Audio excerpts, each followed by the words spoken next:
Olá a todos e a todas. Estamos hoje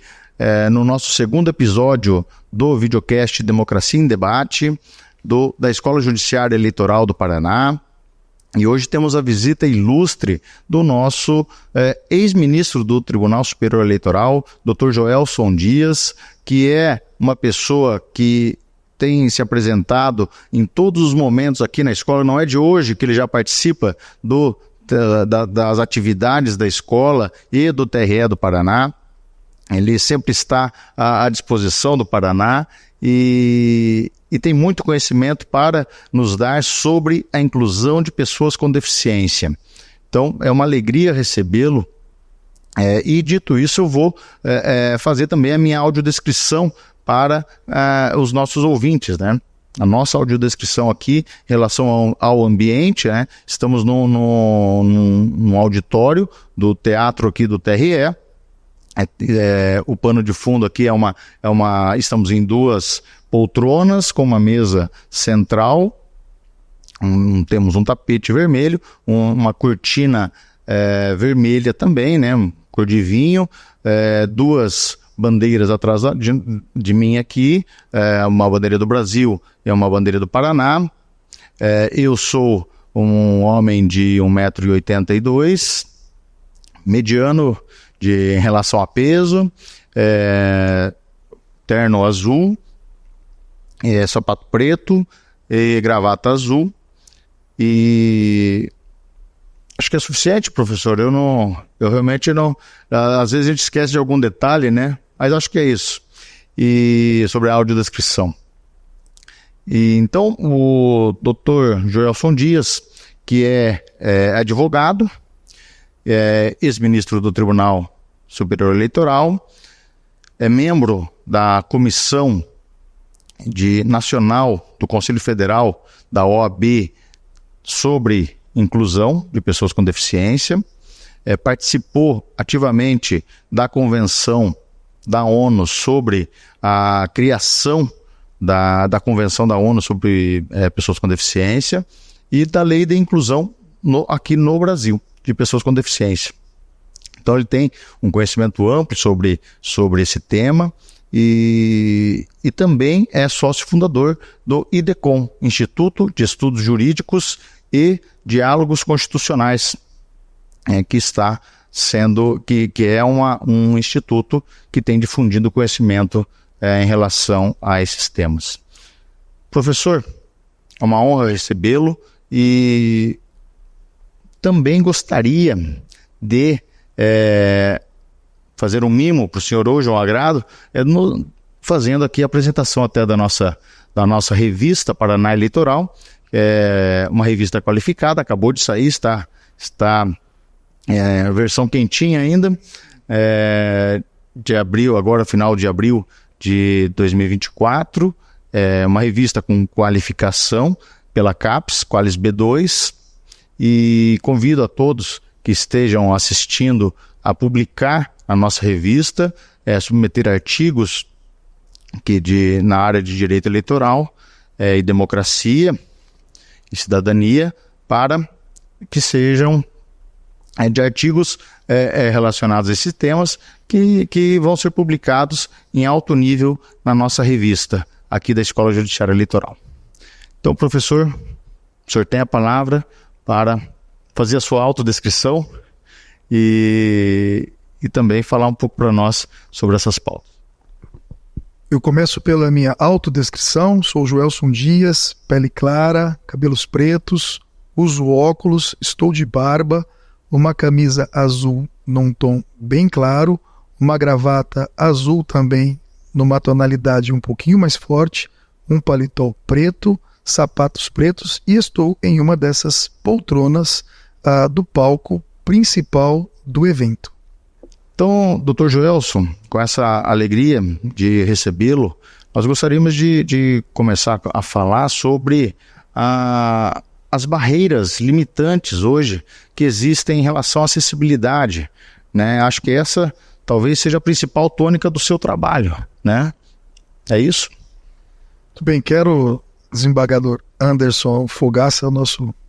excelentíssimo diretor da nossa EJA, Escola Judiciária Eleitoral, agradecer primeiro essa sempre gentil acolhida do nosso TRE Paraná, do presidente Sigor e também da sua gestão, a escola e já também pelo mimo, que é o livro que me foi entregue agora no início dessa nossa conversa, dizendo da minha satisfação que é voltar a esse tribunal, um tribunal que não é de hoje comprometido com a efetivação dos direitos das pessoas com deficiência, principalmente dos direitos políticos das pessoas com deficiência. São inúmeras as iniciativas deste tribunal nesse sentido, a começar por um curso online com amplo alcance para a nossa sociedade, para as pessoas com deficiência e suas entidades representativas, todas outras medidas que o tribunal teve há pouco tempo para garantir o cadastramento e exitosas essas medidas no sentido de ampliar o número de eleitores e eleitoras com deficiência, garantindo-lhes, assim, o mais absoluto exercício do seu direito à cidadania. Sabemos que o tribunal está em um esforço hercúleo para permitir divulgar, disseminar essa informação para permitir que as pessoas com deficiência também possam participar como mesárias das eleições de outubro que se aproximam. Isso para mim é motivo de muita felicidade, muita satisfação por isso mesmo ter sido convidado hoje para essa audiência de cortesia com a audiência desse tribunal, da qual Vossa Excelência também participou, e poder conversarmos um pouco sobre os direitos das pessoas com deficiência, porque são iniciativas como essa que, na verdade, tiram do papel o que a Convenção Internacional da ONU, todos os outros tratados internacionais ratificados pelo Brasil, tanto no âmbito da OEA como no âmbito da ONU, e a nossa Lei Brasileira de Inclusão, ou o Estatuto da Pessoa com Deficiência, e não menos importante, o Programa de Acessibilidade da Justiça Eleitoral. É importante que se diga isso, nosso Programa de Acessibilidade, ele antecede, inclusive, a própria Lei Brasileira de Inclusão, mostrando aí o compromisso da Justiça Eleitoral brasileira com a efetivação dos direitos das pessoas com deficiência. Então, tudo isso é motivo de muita alegria, porque são iniciativas concretas, práticas como essa, que permitem efetivamente concretizar a Convenção da ONU e a Lei Brasileira de Inclusão. Fui muito privilegiado na condição de indicado pelo Conselho Federal da OAB como representante titular no CONAD, que é o Conselho Nacional dos Direitos da Pessoa com Deficiência, desde a elaboração da Convenção, na sede da ONU em Nova York, que acompanhei presencialmente, depois a sua ratificação pelo Brasil com status de norma constitucional, ou seja, de fundamental importância saber da normatividade da Convenção para a efetivação desses direitos. Depois também a própria participação que tive na aprovação da Lei Brasileira de Inclusão, e o legado que espero ter deixado como iniciativa, como proposta minha, enfim, o TSE, a Justiça Eleitoral também buscasse discutir e refletir de que maneira poderia contribuir para a efetivação desses direitos. O ministro, o presidente à época, o ministro Ricardo Lewandowski, prontamente acolheu a sugestão, e é por isso que tivemos um grupo de trabalho à época, e é por isso que temos hoje o Programa de Acessibilidade da Justiça Eleitoral Brasileira, reconhecido também por iniciativa minha, fui eu quem sugeri a premiação, pela Fundação Essel, responsável pelo projeto Zero Barreiras, o Zero Project, no prédio da ONU, em Viena, na Áustria. É o seu reconhecimento internacional, até mesmo reconhecimento internacional desse Programa de Acessibilidade da Justiça Eleitoral Brasileira. São iniciativas como essa, portanto, reforçadas pela iniciativa do TRE Paraná, sobretudo agora com a atual presidência, com o seu trabalho à frente da escola, desembargador Fogaça, que muito animam, eu tenho certeza, a expectativa, as próprias pessoas com deficiência nessa sua expectativa de ver os seus direitos efetivados. Nós ficamos realmente muito felizes em recebê-lo e principalmente por sua experiência e essa sua participação em todos esses atos que hoje são leis e inclusive norma constitucional, e é a única norma internacional que foi incorporada na nossa Constituição até o momento, né? Foi a Convenção das Pessoas com Deficiência da ONU, né? E, professor, também gostaria de falar sobre... Nós fizemos uma audiência pública recentemente em que estava lotada aqui a plateia e as pessoas puderam dar sugestões, era voltada para o público de pessoas com deficiência. E eles deram sugestões e entre uma dessas sugestões chamou atenção bastante a questão da criação de cotas para pessoas com deficiência para se candidatarem nas eleições, né, assim como ocorre hoje com o número de mulheres que têm um percentual também para se candidatarem. O senhor concorda com essa sugestão? O senhor acha que seria interessante, seria uma boa? Primeiro dizer que eu concordo com a iniciativa do próprio Tribunal Regional Eleitoral do Paraná, mais uma belíssima iniciativa, porque o lema internacional das pessoas com deficiência, consagrado na Convenção da ONU, é justamente esse: nada para as pessoas com deficiência sem as pessoas com deficiência. Por isso a importância de uma audiência pública como essa, ouvir das próprias pessoas com deficiência quais são as suas propostas, quais são as suas prioridades. E eu penso que já está passando da hora realmente de discutirmos essa questão, enfim, não sei se necessariamente as cotas, mas de garantir uma maior participação política das pessoas com deficiência. Mas, da mesma forma que temos hoje em relação às mulheres, às pessoas negras, temos que compreender que talvez as cotas de candidatura não são suficientes, nem mesmo as cotas. Eu sou favorável às cotas, acho que é importante, pelo menos durante um certo tempo, para tentar romper com a invisibilidade, enfim, o preconceito, a discriminação que todos esses segmentos historicamente vulnerabilizados em seus direitos tiveram que enfrentar. Por isso, nada melhor que o próprio direito tentar agora corrigir essas distorções do passado que levaram à sua opressão, à sua exclusão e à sua discriminação. E em relação às mulheres, o que vemos é que as cotas de candidatura não foram suficientes para garantir a sua maior representatividade nos nossos parlamentos e em outras instâncias de poder. Nem mesmo a destinação de um percentual mínimo de recursos financeiros ou o tempo de rádio e televisão foi suficiente, porque nós temos na lei aquilo que era para ser piso, 30%, se tornou na prática teto. Os partidos às vezes não se preocupam em registrar mais do que 30% de mulheres, e mesmo com esse 30% das cotas de candidatura, os parlamentos continuam lá com um déficit de representatividade, apenas 15% das mulheres, muito embora as mulheres sejam mais da metade da população, mais da metade do eleitorado, 46%, 47% de filiadas aos partidos políticos. Então isso tem que ser levado em conta também na hora de definir essas políticas de participação das pessoas com deficiência. Temos que ter as cotas de candidatura, mas eventualmente já pensarmos na própria paridade de assentos. Pensarmos que deveríamos ter um congresso mais próximo em termos de gênero masculino e feminino, e depois, eventualmente, quem sabe, em cada um desses segmentos, termos uma maior representatividade também de pessoas negras, pessoas com deficiência e de outros segmentos, como as pessoas, enfim, o segmento LGBTQIA+, os povos indígenas. Porque, enfim, é a única forma de tentar se romper com esse déficit de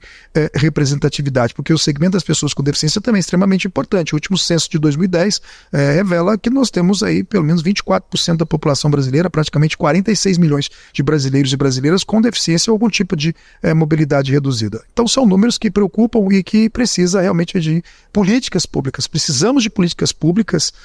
para a superação dessa desigualdade, desse preconceito e a garantia dessa maior efetividade. Então, definitivamente é um assunto, no mínimo, para que possamos aprofundar a reflexão para descobrirmos as melhores políticas para garantir essa efetivação. E a Justiça Eleitoral tem muito por contribuir. Isso que garante de acessibilidade eleitoral, nisso que tem um programa de acessibilidade, nisso que se preocupa, se esforça a cada eleição melhorar aí a sua performance no que diz respeito à garantia da acessibilidade eleitoral para as pessoas com deficiência. Iniciativas como essa do TRE Paraná, no sentido de incluir, de envolver as pessoas com deficiência na definição dessas próprias políticas e de suas prioridades. Tudo isso nos anima muito, acreditando que a gente, com o tempo, enfim, não com a velocidade necessária, mas dentro do possível, possível, porque são muitas as demandas, são muitos os déficits, era bom que a gente conseguisse resolver isso o quanto antes, mas o que importa é que há sempre um esforço, um compromisso da Justiça Eleitoral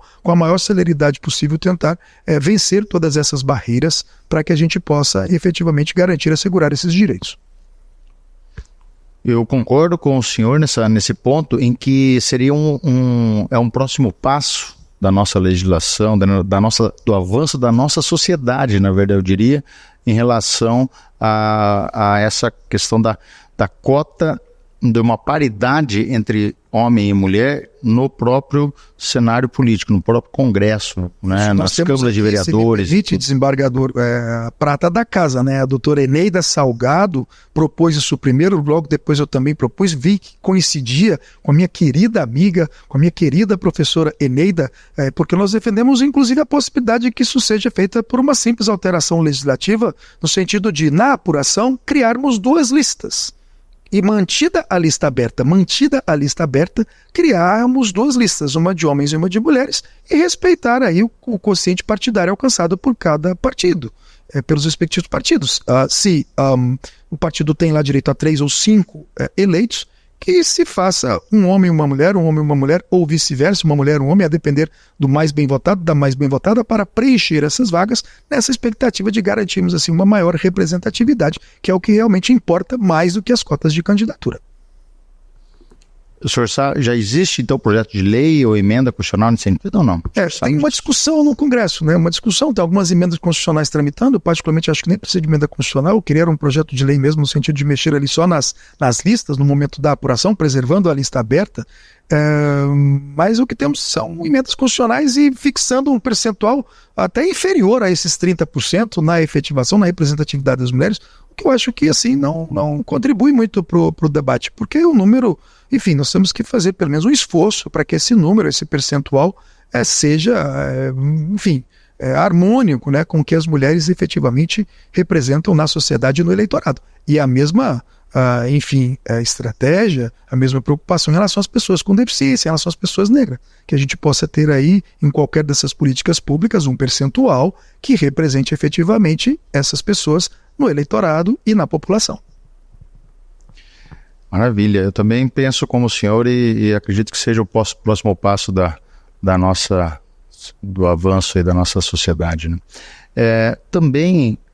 aqui, como o senhor já adiantou, nós temos alguns projetos aqui de inclusão de pessoas com deficiência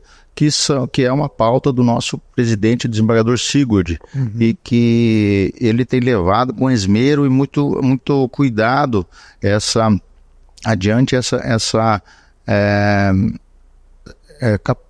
provocação da sociedade, inclusive, né,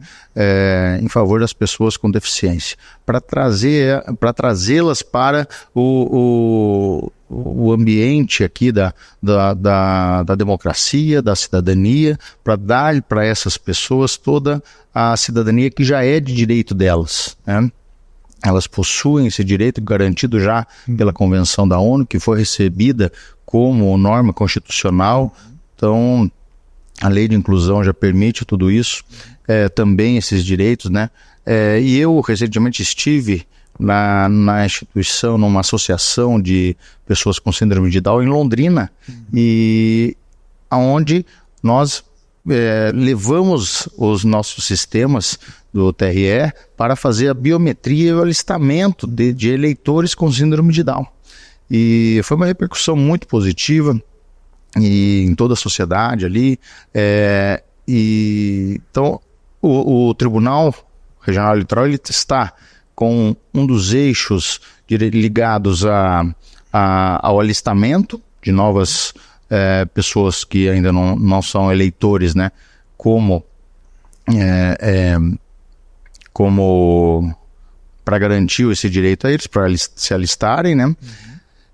Outro eixo é a possibilidade que eles sejam candidatos também, porque a participação política é muito pequena realmente, pessoas com deficiência,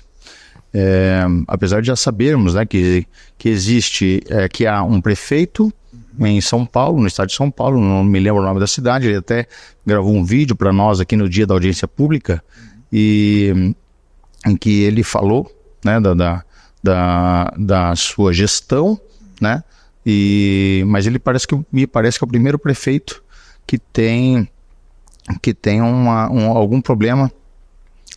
alguma deficiência. E vereadores, me parece que no Paraná existe pessoas com pessoas surdas, com surdez. E então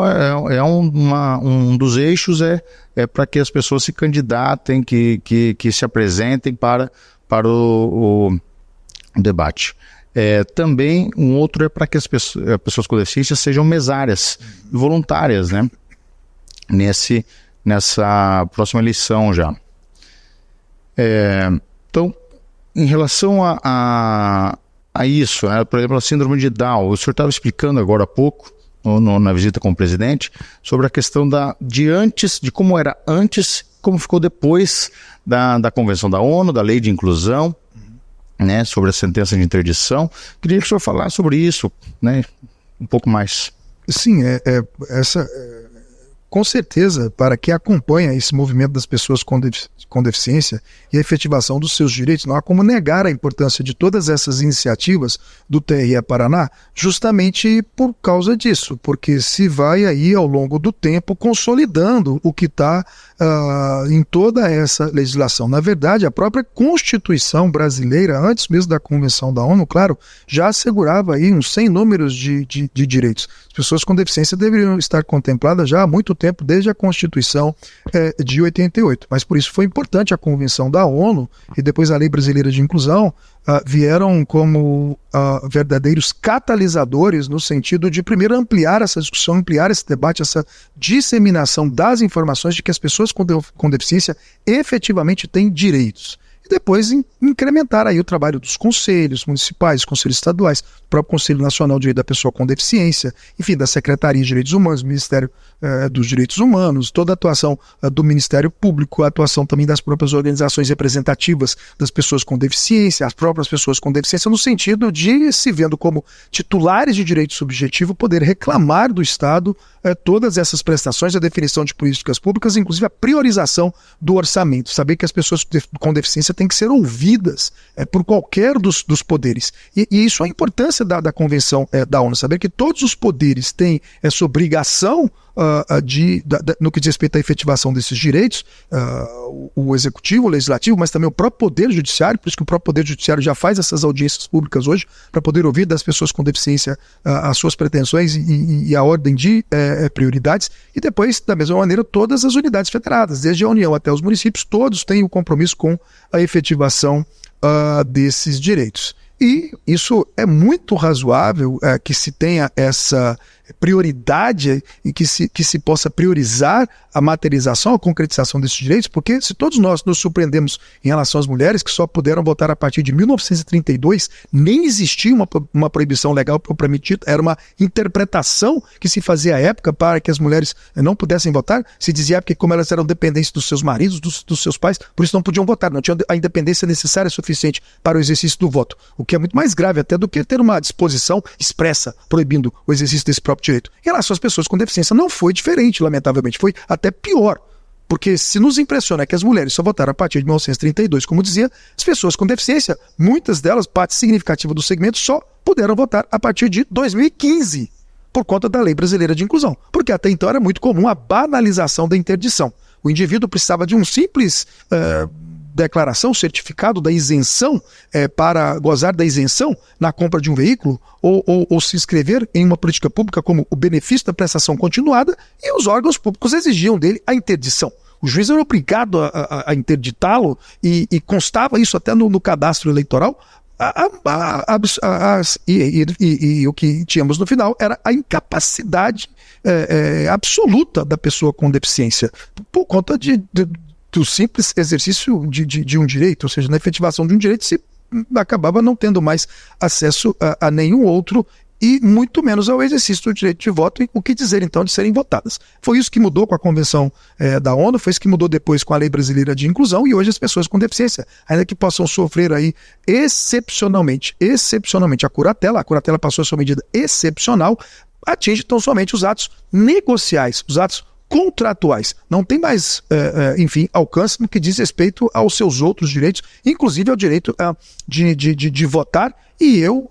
acrescento, inclusive de serem votadas. Então, por isso a importância dessas campanhas fomentando não somente o cadastramento, para que as pessoas com deficiência possam exercer a sua cidadania, mas agora criarmos as condições, as mentorias, para que as pessoas com deficiência possam usar de todas essas informações, da estrutura das nossas instituições, dos recursos públicos para, lançar também as suas candidaturas. É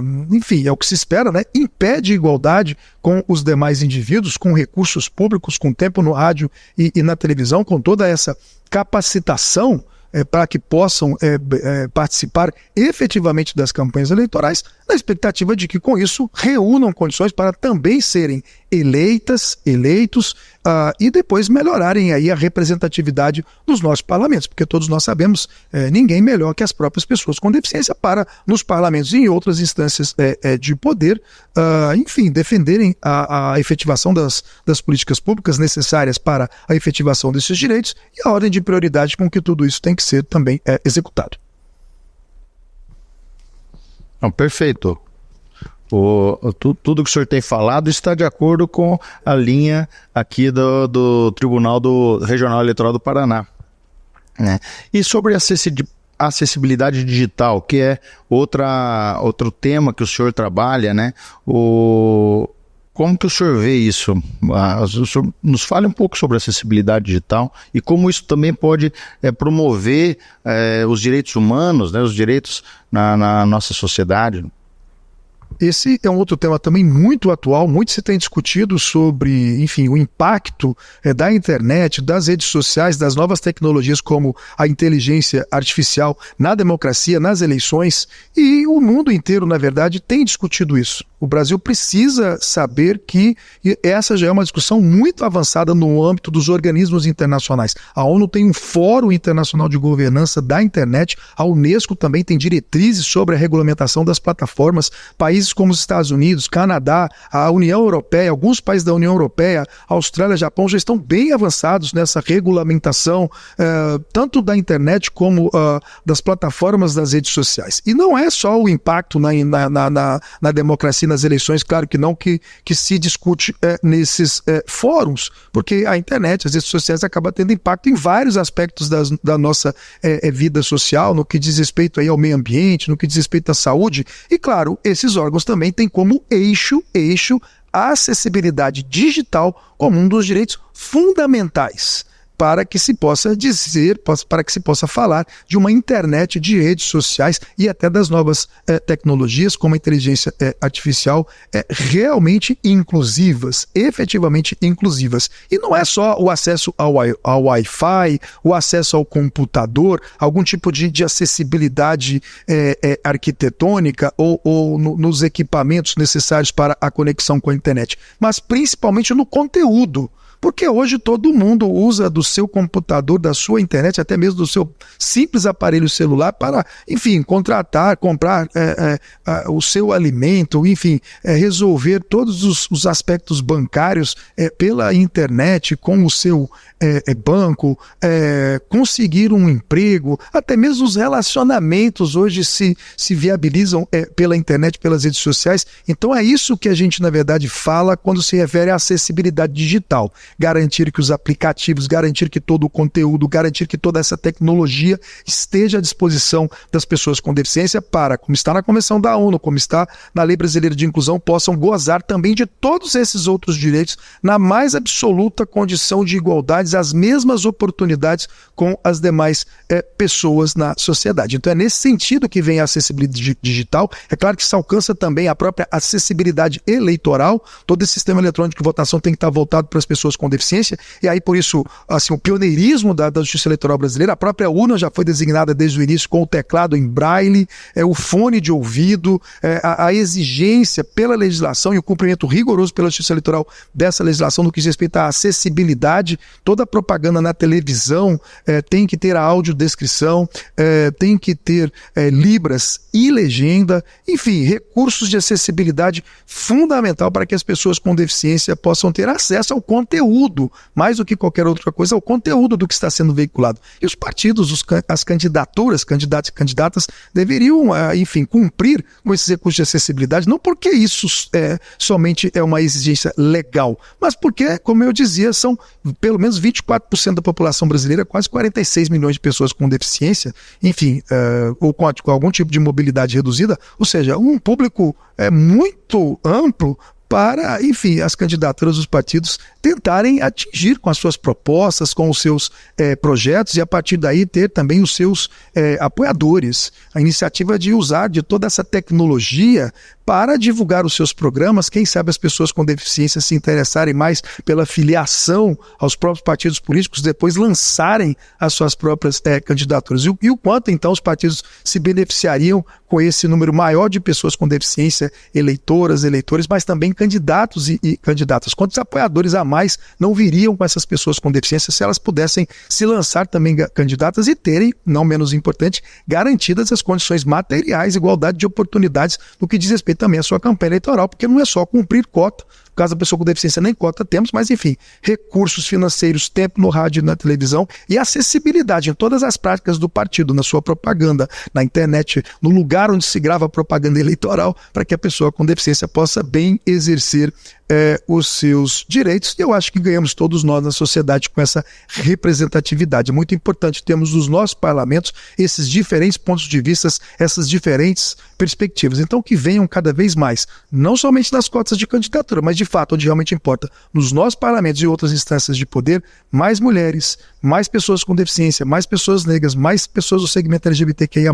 mais povos indígenas, para que a gente possa ter em todas essas instâncias de poder a representatividade, esse mosaico tão rico que constitui a nossa sociedade, a nossa comunidade.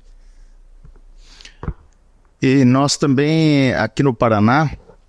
o senhor falando disso, eu lembrei, nós estamos com um projeto aqui numa ação muito forte com o Ministério Público,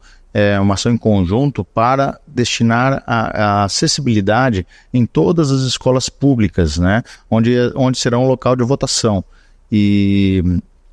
é claro que isso fica para a sociedade depois como um legado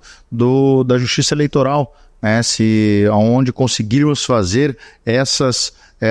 acessibilidade se tornar uma realidade, né? Ainda hoje não são todas as escolas,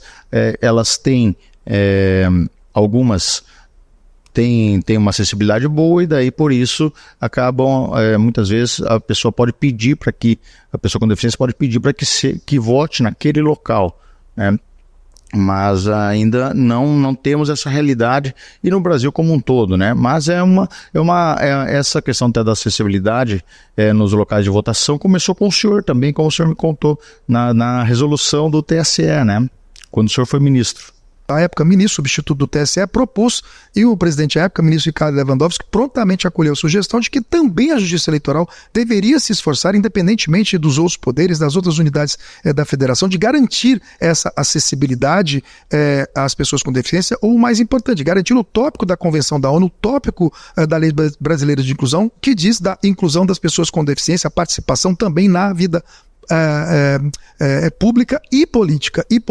Foi daí que surgiu um grupo de trabalho, então surgiu um texto que no final foi aprovado como programa de acessibilidade da Justiça Eleitoral, garantindo, dentre outras coisas, também a própria questão da acessibilidade e como está na Convenção da ONU, proibindo-se a existência de sessões especiais só para as pessoas com deficiência, porque isso configuraria, claro, verdadeira segregação. Sessão acessível não é essa ou aquela. Sessão acessível devem ser todas. Por isso todas as urnas eletrônicas com teclado em braille, por isso fones de ouvido em todas as sessões, por isso esse programa que também tem o TRE Paraná, que é o coordenador de acessibilidade no dia das eleições, pelo menos nas principais escolas, ampliar isso para todas as escolas, é sempre isso o que se espera, para garantir, a depender da necessidade dessa ou daquela pessoa, enfim, os recursos de acessibilidade necessários para que ela possa exercer o seu voto na mais absoluta autonomia e plenitude, independência, como qualquer outro indivíduo. Por isso a importância da Comissão de Acessibilidade do TRE, dos relatórios que o TRE apresenta anualmente para o TSE, no que diz respeito à garantia, enfim, de toda essa acessibilidade à pessoa com deficiência, enfim, essas iniciativas quanto ao cadastramento, todo esse envolvimento mesmo de como os cursos que são realizados, eventos como esse, enfim, incluindo como tema desse videocast essa importante questão da efetivação dos direitos da pessoa com deficiência, a possibilidade de a pessoa com deficiência votar acompanhada da pessoa da sua escolha, claro, desde que não seja ninguém vinculado a nenhum partido político, nem a própria justiça eleitoral, a capacitação que se faz aí dos servidores e das servidoras no que diz respeito ao tratamento das pessoas com deficiência, a sensibilização de toda a sociedade, toda a nossa comunidade, na verdade, enfim, não faltam ali previsões no programa de acessibilidade da justiça eleitoral, e por isso ele é pioneiro, por isso ele é premiado internacionalmente no que diz respeito a todas essas questões. A própria questão do intérprete de Libras, os convênios que se sugere ou se recomenda, né, que a justiça eleitoral celebre com entidades responsáveis aí pelo congraçamento aí dos intérpretes, das intérpretes de Libras, para garantir justamente o acesso de parte da comunidade sul, daquela que é sinalizante no que diz respeito à língua brasileira de sinais. Enfim, são várias as iniciativas, várias as exigências, as políticas previstas nesse programa de acessibilidade da pessoa com deficiência, e o TSE também, e o TRE Paraná tem que se vangloriar, porque na verdade tem aí se esforçado para cumprir com absolutamente todas essas políticas, e por isso a gente aos poucos tem incrementado, não somente o número de pessoas com deficiência, ou seja, garantindo a cidadania para um número cada vez maior de pessoas, como também agora o próprio número de candidatos e candidatas. Isso mesmo, realmente temos visto nos últimos anos esse aumento, né, das pessoas, dos eleitores e também dos candidatos envolvendo as minorias, né, podemos dizer assim, e agora das pessoas com deficiência, né. Até nessa visita que fizemos até a associação de pessoas com síndrome de Down, havia algumas pessoas ali de fora que elas ficaram surpresas ao saber que pessoa com síndrome de Down pode votar. Né? Nós não estamos acostumados com isso, né? Então não temos que tornar isso uma coisa normal, né? Por isso a importância do trabalho, por isso a importância de a própria justiça eleitoral ter se deslocado e ter ido literalmente onde o povo está, onde estão as pessoas com deficiência, onde estão as suas entidades representativas, porque passaram muito tempo na invisibilidade, naturalizou-se essa falsa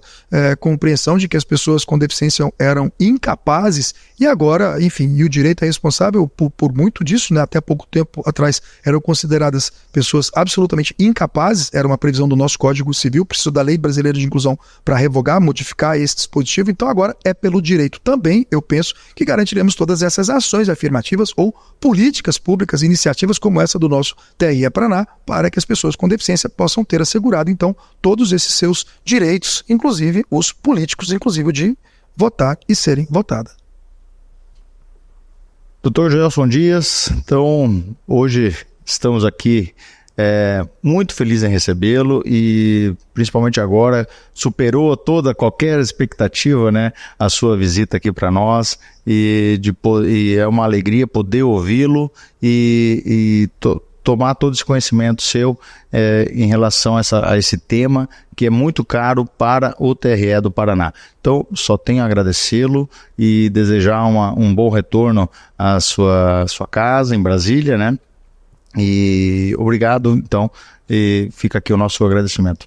Eu que agradeço, na verdade, eu sempre sou um apoiador de primeira hora de todas essas iniciativas do TRE Paraná, não é de hoje, vem de outras gestões também, ou seja, não há solução de continuidade, muito pelo contrário, sempre se incrementa a atuação, o trabalho com várias outras iniciativas, como agora na nova gestão, o trabalho da escola continua rico, como sempre, isso é muito importante, eu faço questão de ressaltar isso, porque isso na verdade constitui o que a gente chama de boas práticas, né? A expectativa é de que sempre os outros tribunais regionais eleitorais pelo país, que também tem muito boas políticas de inclusão das pessoas com deficiência, possam de alguma forma replicar as boas iniciativas, as boas práticas dos outros tribunais, porque somente assim é que a gente caminhará com um pouquinho mais de celeridade para que a gente possa, o quanto antes, tirar do papel todos esses direitos, todas essas garantias, efetivá-los, materializá-los, para que a gente possa ter, como eu dizia, mais eventualmente do que a simples participação política, que já é importante, mais do que as cotas de candidatura, que, enfim, já se tem pelo menos uma parcela em discussão desse assunto. Na verdade, a representatividade dos nossos parlamentos de todos esses segmentos. E são iniciativas como essas do TRE Paraná que nos permitem disseminar a informação de que as pessoas com deficiência têm direito, que têm inclusive direitos políticos e que precisamos, enfim, ouvi-las, sempre ouvi-las para, enfim, o desenho, a implementação dessas políticas, a definição das suas prioridades, para que com isso a gente possa garantir o que realmente importa, uma maior representatividade dessas pessoas em todas as nossas instâncias de poder, refletindo aí um pouquinho desse mosaico em que se constitui a nossa sociedade e, mais do que isso, ganhando em termos de perspectivas, de ideias que tem a trazer este importante segmento da nossa comunidade. Sempre muito grato pelo convite que me foi feito e, mais uma vez, parabéns ao TRE Paraná e à sua Escola Judiciária Eleitoral por essas importantes iniciativas. Obrigado, Dr. Joelson. Um abraço a todos.